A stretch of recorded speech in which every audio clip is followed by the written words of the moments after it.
akala mo kung sinong malaman? Sabaw lang naman. Anong masama sa sabaw? Masustansya naman ah. Ba't naman ako magsisettle sa sabaw? Kung pwede naman makuha pati laman. We all have different reasons for wanting a relationship. Maaga pa naman oh. Dinner muna. Hindi natin kailangang araw-araw magkasama, ha? For him, it's love. One night stand nga eh. Ano pa bang gusto mong mangyari? Nakalimutan mo mag-thank you. Pag ganun ba dapat mag-thank you? For her, it's fun. Kailangan mo ng diversion, ng release. Yun ang kailangan mo. Baka mali mo magka-jowa ka pa. Hindi nga kaya ng oras ko, ng pera ko, ng... Gets kita. Gets. Girlfriend na naman ang laman ng utak niyan. May bago kang girlfriend? Tumigil kayo ah. Sabi sa'yo eh, hindi niya kaya maging single. Alam mo, tumigil lang naman magluto yan si Maki nung na-heartbroken eh. Ano ba ako sa'yo? Katrabaho, kaibigan.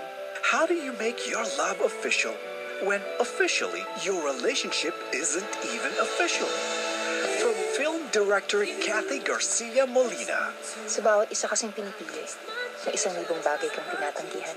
Eh, paano kung patunayan sa'yo ng isang pinili mo? Nahigit pa siya sa 1,000 tinanggihan mo. Pwede bang maging tayo na lang? Alam mo, lahat ng ganyan, ang ending yan, hiwalayan din. Saka di na yung uso.